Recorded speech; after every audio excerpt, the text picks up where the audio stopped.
Huh. If all goes well, this will be the introduction to full disclosure. 155, I believe. Anyway, I just got done with the mud run. And I'm wearing my PCW shirt, baby. I'm wearing the green jacket, of course. And I was reminded that for the last year to 2 years, there's a group of people who dragged my name through the mud. And what I showed myself just now is that I can drag myself through the mud better than anybody else can. But I will say this, for those fat fucks who dragged my name through the mud, or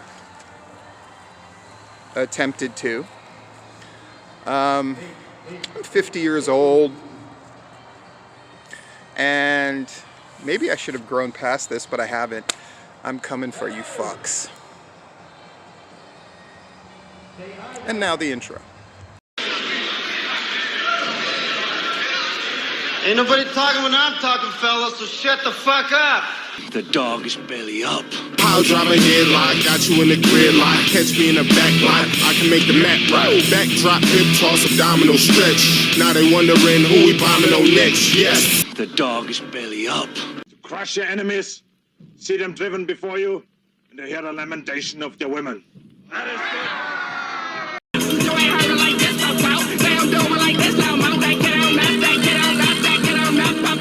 Oh, Stephen, there's one more thing I had to mention. What is it? I love you. The dog is belly up. If they don't give me proper credit, I just walk away. Patos locos forever. Forever! Forever.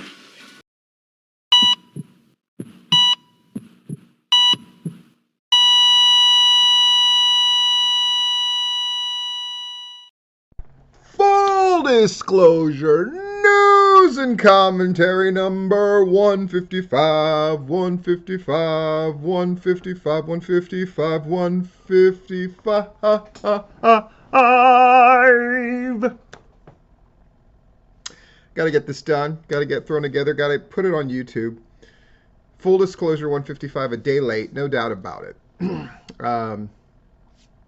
work a lot, and in fact, I'm gonna get up in 3 hours at 2 in the morning to go back to work. But the good thing is I'll work from 4 a.m. till a little after noon on Wednesday, which means I can actually get stuff done and enjoy an evening.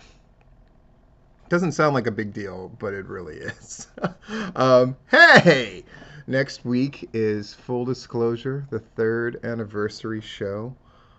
It's incredibly exciting. And somebody sent me something. It looks a little different than the usual fare. Not that there's anything wrong with the usual fare. In fact, they've been piling up. I have 3 packages to open for the 3rd anniversary so far. If you want to send something, it is certainly not too late. P.O. box is in the description. But I am dying to open this. I don't know what it is. I'm going to let you see it the same time I see it. I'm actually kind of nervous about this one. There's that.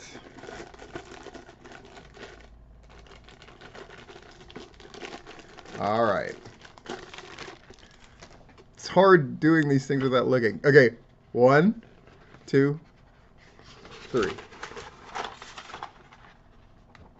Oh, shit! What? The dog is belly up. Vatos locos forever! This thing is going to get a prestigious spot on the wall. Whoop it! Fuck!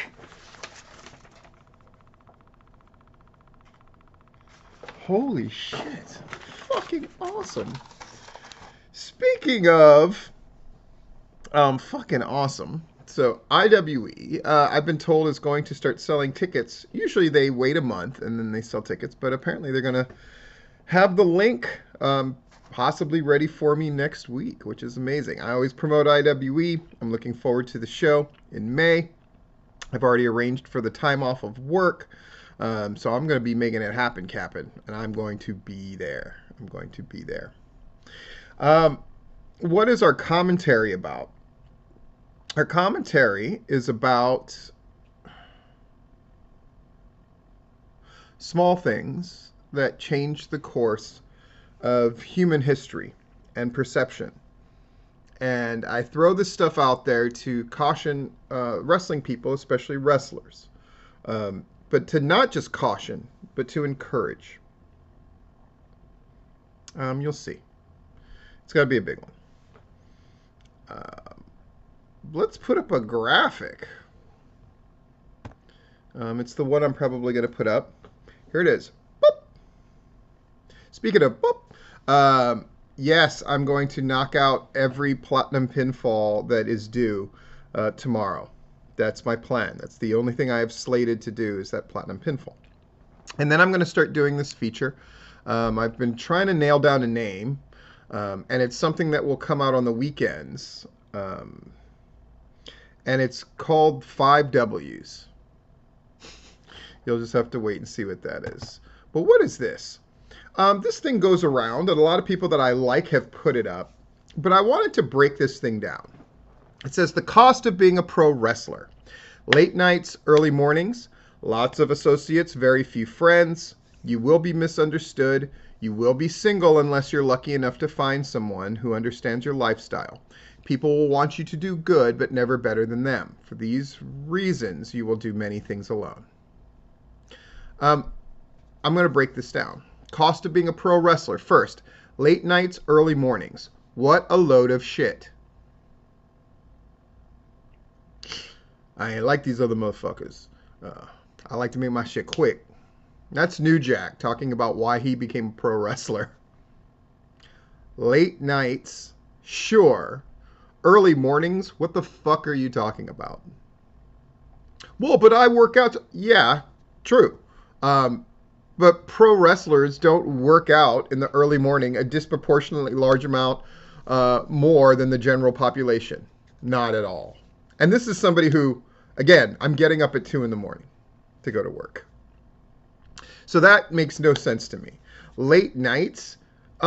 Yeah, on what nights? Show nights, which are usually what? Friday and Saturday. You know who else stays up late on Friday and Saturday? Everyone! Next, lots of associates, very few friends. What a crock of shit. Part of pro wrestling is that you make a lot of associates. That's true. You also do that through work. But you make, I would say, a higher percentage of good friends out of pro wrestling. I have a few really great friends in my inner circle. And a lot of them, probably, I'd say a third of them are wrestling people that I met through pro wrestling. I have a number of friends who I still keep in contact with to this day, made through pro wrestling. Bob Very, for example. Pro wrestling, by its very nature, it is a band of brothers experience. And you will have a closeness that will scarcely be believed. Reverend Dan Wilson and I, we didn't really know each other, but there's a bond there that we have, and we check in with each other. And that happened because of wrestling. I just disagree with this premise at all, unless you're a prick. And from what I've seen in locker rooms, they got friends. You think, that these guys aren't, you think Exotic Youth aren't friends? Close to family? You think the Undeniable aren't that way? You think Overkill is not that? It's ludicrous. It's ludicrous. You will be misunderstood. Oh, pro wrestlers. As opposed to whom? Are gamers misunderstood? I don't understand why anybody would watch some. There is not an activity done of significance that is not misunderstood. Hate to break it to you. Not a one. Parenting, not being a parent. Being single, being married. All of these things are misunderstood by one another. It's called being a person. You will be single unless you're lucky enough to find someone who understands your lifestyle, as opposed to fucking what in this world? You see how none of this makes sense? People will want you to do good, but never better than them. That is every facet of life. For these reasons, you will do many things alone. Folks, that isn't the cost of being a pro wrestler. It's the cost of being a human being. Get over your fucking self. Harsh, Steve, harsh. The IWE report finally went up by Charles Felder, 252. It went up after I did Full Disclosure, which is why I mention it. Great show. Can't wait to be at the next one. APW drew 83 on March 11th. But the real news for them, folks, APW, for their big show, 15th anniversary show, 250 fucking 3. APW, so proud. 253. Is that the biggest crowd you've ever had? Jeremy Vane, you gots to let me know. Jeremy Vane, you gots to let me know. And JT Talent was a special referee. That motherfucker, that sneaky bitch.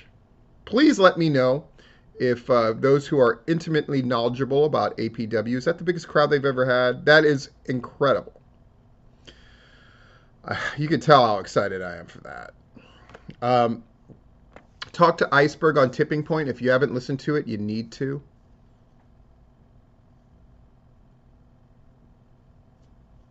Love that guy. Love him. Wrestling for a Cause. Cross-state promotion, 272. Look at these crowds. And look at these shows. It's fucking incredible. It's really great. Really, really great. Saudi Daisy. I just like saying the name of that place. That's the truth. Dude, these reports coming in. Look at this stuff on gwhnewsandnotes.blogspot.com. Pro South report. It's the go-home show for Redemption where Damian Saratone is going to wrestle Rhino. Super cool. The graphics that I've seen go up for that thing, the stuff that Tyler Culprit's doing for them looks really good. I love that they're not making the whole show about Rhino against Saratone, even though it's a huge deal. I think that's smart. Noah Howell and Shane Knowles commentary, that makes me happy. I think they're going to be up for an award this year. The Southern Violence in Wrestling and Southern Combat Wrestling Jimmy Oxendine fundraiser, 200 paid fans. $2,600 was raised for Ox. According to them, I talked to Ox. He said the number was actually higher a little bit. And we have another fundraiser coming up for Ox this weekend. And it does me... I just feel good about it, man. Jimmy Ox deserves his motherfucking flowers. And Iceberg deserves them. And I'm glad these guys can get honored. And I'm glad that Jimmy... And am I fucking tearing up? I'm tearing up. And here's why. Fuck, I know, man. I know what it's like to just struggle and struggle and struggle. And yes, I'm working a shit ton. And it's so hard to get my exterior projects done. And today they replaced all of the countertops in my townhouse. That's 3 bathrooms and the kitchen, and they just tore everything apart, and then they broke a water thing and had to fix that. So there's water coming through the ceiling, so they're going to have to fix all this tomorrow. But I mean, I rent, so it doesn't cost me. It's not that. It's just everything's in chaos constantly. But you'll notice that I seem really happy. Like, people noted that, like, God, I mean, fucking memes that I'm putting out all the time, and this race that I did, and I look really good, and I feel really good, and I'm still working out, and because I have the opportunity to work. And Ox is one of these guys. I'll just say it. He might get embarrassed, or he might disagree with me. I don't think he will, but Jimmy will let me know. Ox will let me know. He wants to work, man, and he wants to do more, but he's older and his body is failing him, and it's so. And he's struggling, and he's having to reach out. And I know what that's like to have to reach out for help. And he's getting it. And whatever bad shit people want to say about whatever, I can't. How can I get Southern Violence and Wrestling and Southern Combat Wrestling deserve a lot of praise. And all these leagues coming together next week and offering things up and offering their good name to help a guy with possibly an even better name than Jimmy Oxendine. And it makes me so happy, and happy YJ's there fucking to help hold shit down for the business and all that. It makes me happy. And it makes me really happy to see this is what it's about. People always have these cliches of this is what wrestling's about, and that's what wrestling's about. I'll tell you what it's about. It's a fucking band of brothers.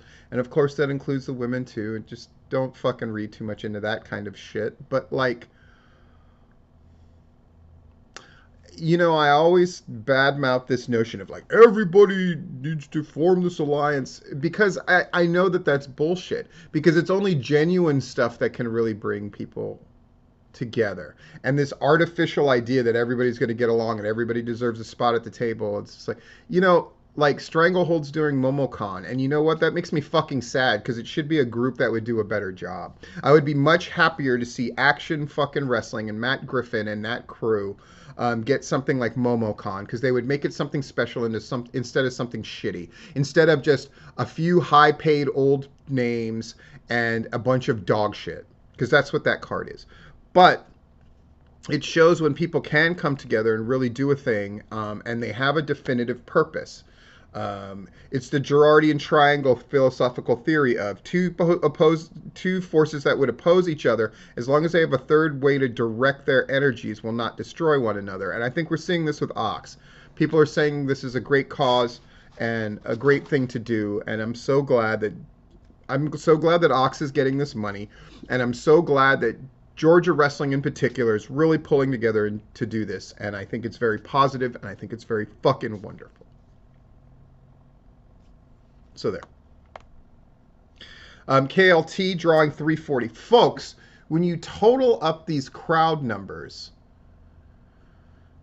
you understand that we're going well over 1,000 every weekend. You think that's not a big deal, then you don't fucking know. Crockett Cup Night 1 report, nobody was there. I love both of these reports by Jeff Richards. But then on the second night, 400 people were there. Thank goodness for them. Look at all this craziness going on in Tennessee and Georgia, and we're covering it. GWH News and Notes.blogspot.com. West Georgia Wrestling Report. Rob Rod was there. He counts it as 180. It's fucking great. So great. And Rob Rod's sense of humor is coming through more and more and more, and his writing is getting better. And fucking other guys are doing such a great job. And Duke Ingram's doing a great job. And Jeff Richards is doing a great job. Larry, of course, is the fucking gold standard. Jeff chiming in with shit. Jeff's fucking reports got up on PW Insider. Folks, what can you say? It's fucking amazing. Commentary. Big E. Let me put this graphic up. Boop. I guess I'll have two graphics. Stuff to remember to do, Steve. Don't fucking fuck it up. What is this graphic? Big E got his neck broken. And Big E says, had my first doctor's appointment and learning, because of the C1 fracture, which is right here in his neck, I narrowly escaped a stroke, paralysis, or death. It's very sobering. Life feels even more precious and valuable right now. Big E put out a video today of him just walking around his neighborhood in Florida, He's like, it's 80 degrees, it feels really good, and I'm just, I'm taking in breath, and my heart's still there, and all this kind of shit, and it's great. But I want to talk about Matt Ryan. I'm going to admit a couple of things. I despise the Atlanta Falcons. I get great delight in, when they're doing badly, of looking on the Atlanta Falcons Facebook page. I'm just confessing all this shit because it's real, and the people who know that this is real are going to be laughing their fucking dicks off, right? It's my favorite thing to do on a Monday or Tuesday morning after a Falcons loss, or even after a Falcons win. Falcons fans are fucking horrible. They're like pro wrestling fans, right? They shit on everything, they exaggerate everything, and they tribe up, and they have their viewpoint. They're fucking horrible, man. But I love seeing them whine, complain, and just tear everything apart, especially when they're losing. I just delight in it. Fuck the Falcons. That's been my general attitude. And with Matt Ryan going, I'm getting to see the incredibly wide gamut of people who are like, he sucked, and people who are like, he was always overrated, and he never fucking delivered, and they only got a 3rd round draft pick for him, and all this kind of shit. And then other people going like, he was the best player the Falcons ever had, and we never really took advantage of his talent. Somebody put up his career stats.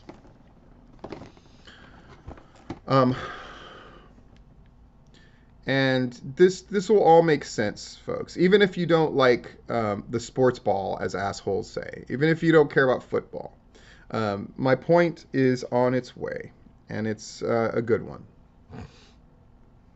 Okay. Matt Ryan's career with the Falcons. 59,735 yards. That puts him in the upper half of quarterbacks that are in the Hall of Fame. Easily in the upper half. 367 touchdowns. Same thing. I looked all this shit up. 120 wins. Same thing. All in the upper half, in some cases in the upper 4th, upper 3rd of Hall of Fame quarterbacks. 42 game-winning drives. 2016 MVP. 2016 Offensive Player of the Year. There are guys, now some of this is because these awards haven't been going since football began, but there are guys in the Hall of Fame who are quarterbacks who never won those awards, or the equivalent of those awards. 2008 Rookie of the Year. So he's always been good. 4-time Pro Bowler, which when you factor in the quality of quarterbacks that have been around during his tenure, 4-time Pro Bowler, that's really good, and an All-Pro consideration.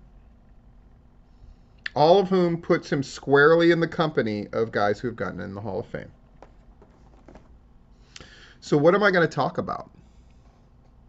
I'm going to talk about 28-3. For those that don't know, weirdo, why would you not know this? But that's, the Falcons were beating the Patriots 28-3 in the Super Bowl, seemingly had it on lock, but then it unraveled, and it unraveled, and it unraveled, and the biggest comeback in Super Bowl history. And the Falcons were denied their first Super Bowl win. But what that really boiled down to was one thing. At one point in that game, if the Falcons had just run the ball as expected, even if they had not gained a yard, even if they had lost a couple, it would have been fine. They would have kicked an easy field goal, and they would have been, for all intents and purposes, mathematically, most likely, completely out of reach for the Patriots to be able to tie and or win that game. But they didn't do it.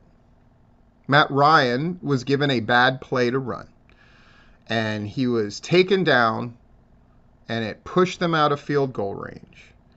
And it was the tipping point that caused this avalanche of events that led to the biggest embarrassment in Super Bowl history. Why am I bringing this up? If they had just run the ball,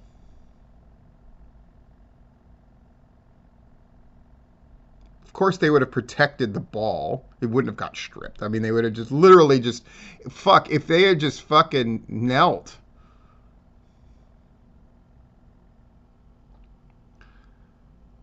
They win that Super Bowl. Matt Ryan's career is a Hall of Fame absolute lock. The Falcons are a different team the next year. When you don't win the close one, when you don't finish, people always, sports fans are so dumb in this way, is they think, well, we came really close, so next season all we have to do is fix a thing or two, and we're gonna. That's not how it works. When the Carolina Panthers, who were my team, went 15-1 and started the fucking dab shit in its popularity and all this shit, but they fucking lost in an embarrassing loss to the goddamn fucking Denver Broncos. It destroyed them, and it destroyed Cam Newton. And subsequently for the Falcons, not doing a run play that was completely expected, and it was the only thing that made sense, and they just didn't do it, caused all of these events to become possible and find fruition. Pro wrestling people, make the smart choice. Take the wins when they are available to you. Don't fuck with a streak. If you have not watched Bull Durham, you're a fucking asshole that should watch Bull Durham. Gives me an idea. I'm going to shelve that idea. This is what I do. I fucking have a million ideas. Folks, I've asked and put out there that, you know, one of the things I say all the time is, what good can come of this, right? Folks, metaphorically, when it comes to things you've got going on, because I see guys self-destruct all the time and are unable to just let a good thing ride and all that. Sometimes, now I'm a big choice guy. I'm a guy who takes chances. I'm a guy who does unique shit. Duh. But this might be the best advice I ever give you, no matter who you are. Sometimes you just run the fucking ball and get your fucking win.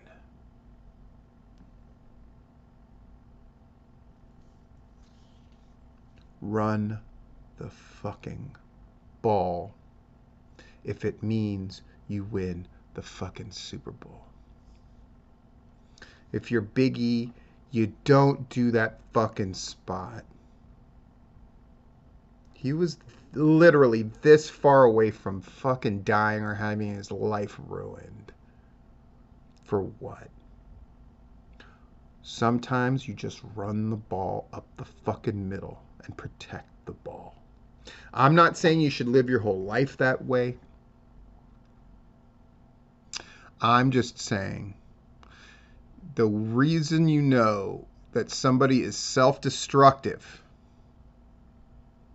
is when they can't take the win that they have worked so hard for. And I'm telling you, these kind of things affect your legacy. They haunt you. And I'm not saying they should haunt you. I'm saying they do haunt you. 50 years old. Next week, full disclosure, is 3 years old. And it hasn't always been easy. But how did my shit fucking last? It's because I wouldn't let it go away. How have Larry and I been doing Tipping Point for almost 8 fucking years? How has Georgia wrestling history been around this long? And it's better than it has ever been.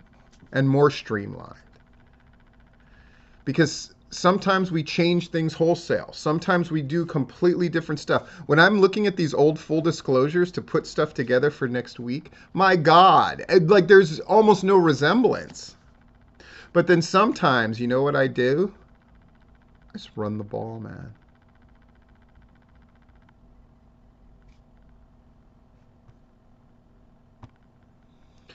There is no one simple answer, but I do know this. Yes, you got to take risks. Yes, you got to play to win. But sometimes, just run the ball in the fucking middle. Your legacy, your version of the Super Bowl trophy, your version of Hall of Fame, your version of the life that you strive to want to have shouldn't be thrown away because of one boneheaded, unnecessary decision. Run the fucking ball. This has been Full Disclosure.